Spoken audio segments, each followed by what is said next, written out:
أعوذ بالله من الشيطان الرجيم بسم الله الرحمن الرحيم يا بني آدم خذوا زينتكم عند كل مسجد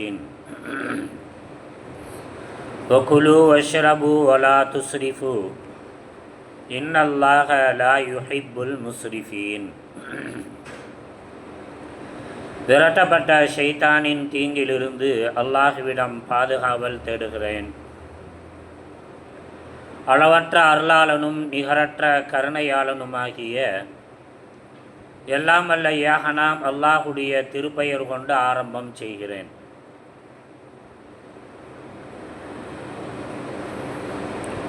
பள்ளிக்கு வரக்கூடிய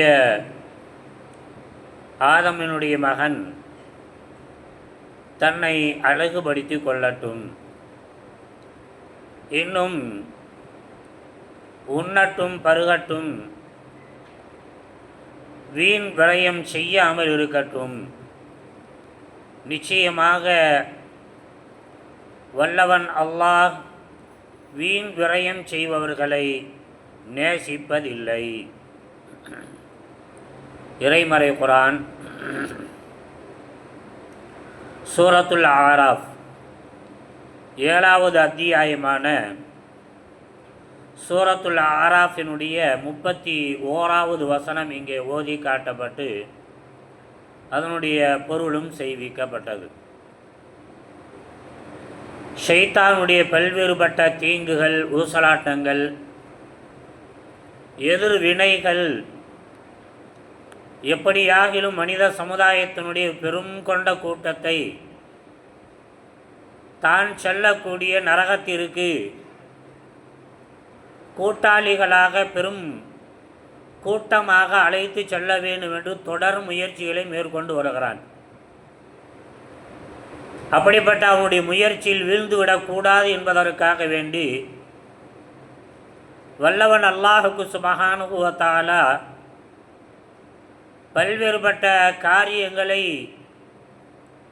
முன்னிலைப்படுத்தி எச்சரிக்கை செய்து அந்த காரியங்களிலிருந்து ஒதுங்க வேண்டும், விலக வேண்டும் என்பன போன்ற எச்சரிக்கை செய்திகளை, விழிப்புணர்வு செய்திகளை வல்லவன் அல்லாஹுக்கு சுப்ஹானஹு வ தஆலா இறைமறை குர்ஆன் நடுகிலும் நமக்கு வழங்கி கொண்டிருக்கிறான்.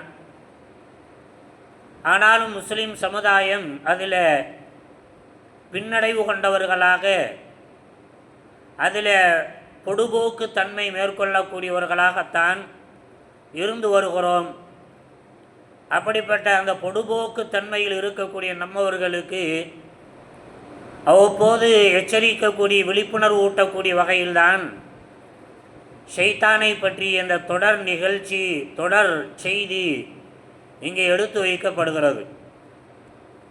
ஏதோ உலகியல் செய்தி அல்ல, ஏதோ புதிய செய்திகளை கேட்டாமா, பழையன கழிதலும் புதியன புகுதலும் என்று சொல்கிற மாதிரி லேட்டஸ்டான செய்தியை கேட்டுக்கிட்டே போகணும். சும்மா அதையே போட்டு பேசிகிட்டு இருக்கக்கூடாதுன்ற மாதிரியான ஒரு மனப்பான்மை மக்களுக்கு மத்தியில் இருக்குது. ஆனால் ஷைத்தானை பற்றி பழையவைகளை திரும்ப திரும்ப சொல்லுவாங்களே, இல்லை கந்தனாலான் கசக்கி கட்டுன்ற மாதிரி ஷைத்தான் என்ன செய்யணும், திரும்ப திரும்ப அவனை எடுத்துக்கிட்டே இருக்கணும், நினைவுக்கு கொண்டு வந்துக்கிட்டே இருக்கணும். அவனை பற்றி எச்சரிக்கை நம்முடைய உள்ளங்களுக்கு தந்து கொண்டே இருக்க வேண்டும். அப்போதுதான் அந்த ஷைத்தானுடைய சகல விதமான தீங்கிலிருந்து ஒவ்வொரு நொடி பொழுதும் ஒவ்வொரு நாளும் காக்கப்படுவதற்கான ஒரு மிகப்பெரிய வாய்ப்பாக, அல்லாஹ்வுடைய உதவியாக அது அமையும் என்பதை நாம் கவனத்தில் கொள்ள வேண்டும். அந்த வகையில் வல்லவன் அல்லாஹுக்கு சுப்ஹானஹு வ தஆலா இன்றைக்கு நாம் எடுத்துக்கொண்டிருக்கக்கூடிய அந்த இறைமறை குர்ஆனுடைய வசனத்தில் 7வது அத்தியாயத்தினுடைய 31வது வசனத்தில் ஆதம் அலைஹிஸ்ஸலாமுடைய பிள்ளைகளை அழைத்து சொல்லி காட்டுகிறான். பள்ளிக்கு நீங்கள் போனீங்கன்னு சொன்னால் உங்களை நீங்கள் என்ன செய்யுங்க, அழகுபடுத்தி கொள்ளுங்க என்று அல்லாஹ் இங்கே கட்டளை பிறப்பிக்கின்றான். இப்போ கட்டளை ஏற்பது ஒரு நல்லடியானுடைய வேலை. கட்டளையை மறுப்பதும் அல்லது கண்டுகொள்ளாமல் செல்லுவதும் யாருடைய வேலை? இது ஷைத்தானுடைய வேலை. மறுக்கிறது அல்லது அதை உதாசீனமாக அப்படியே அசால்ட்டாக விட்டுட்டு போகிறது. இது ஷைத்தானுடைய வேலை. இப்போ அன்பானவர்களை, இன்னைக்கு தொப்பி போடுவதை வெறுக்கக்கூடிய ஒரு சூழலும் நமக்கு இருக்குது. தொப்பி எதுக்கு போடணும், அல்லாஹ்வுடைய தூதர் நமக்கு கட்டளை போட்டிருக்கிறாங்களா, வலியுறுத்தி இருக்கிறாங்களா என்றெல்லாம் அதிக பிரசிங்கத்தனமாக பேசக்கூடிய மக்கள் நம்மள இருக்கிறோம். தொப்பி என்பது இஸ்லாமிய குர்ஆன் சுன்னாவுடைய கட்டளையோ அல்லது அடையாளமோ இல்லை என்று சொன்னாலும் அது காலகாலமாக முஸ்லீம்களுடைய அடையாளமாக மருவி வந்து கொண்டிருக்கிறது. முஸ்லீம்களுடைய அடையாளமாக மருவி கொண்டு வந்து இருக்கிறது. காலகாலமாக முஸ்லீமும் தொப்பி போட்டாலே மக்கள் என்ன செஞ்சுவாங்க, இது முஸ்லீமு அப்படின்னு புரிஞ்சுக்கிடுவாங்க. அப்போ இந்த தொப்பி போடுவதை நாம் என்ன செய்கிறது, வெறுப்பது என்பதை விட, அதை ஆதரிக்கிறது என்பதை விட, தொப்பி போடாமல் இருக்கக்கூடிய மக்கள் என்ன செய்யணும், அல்லாஹ்வுடைய தூதர் ஸல்லல்லாஹு அலைஹி வஸல்லம் அளவுபடுத்த சொல்கிறாங்க. ஒன்றும் தொப்பியை போட்டால் சீவுறது நமக்கு மறைக்கப்படும். இன்றைக்கி நிறைய பேர் என்ன செய்யணும், தொப்பி போடக்கூடாதுன்னு சொல்லி தூக்கி வீசி எறிஞ்சிடுறோம். எரிஞ்சிட்டு நம்முடைய மண்டை எப்படி வர்றோம், பரட்ட மண்டையாக வரக்கூடிய மக்களாக நம்ம இருக்கிறோம். இப்போ இது மாதிரி வருவது என்பது இருக்கிறதே குர்ஆன் சுன்னாவிற்கு எதிரான இறை கட்டளைக்கு, இறை தூதருடைய கட்டளைக்கு எதிரான ஒரு மனநிலை செயல்பாடு என்பதை நாம் நிறைய பேர்கள் விளங்காமலேயே இருந்து கொண்டு இருக்கிறோம். அல்லாஹ்வுடைய தூதர் ஸல்லல்லாஹு அலைஹி வஸல்லம் அவர்கள் அபூபக்கர் ரலியல்லாஹுடைய தந்தை அபு குஹஃபா என்று சொல்லக்கூடிய அவரை என்ன செய்கிறாங்க, மக்கா வெற்றியின் போது அல்லாஹ்வுடைய தூதரிடத்தில் அழைத்து வந்து இஸ்லாத்தை ஏற்க செய்து பைஅத்து செய்வதற்காகவே அழைச்சி வர்றாங்க.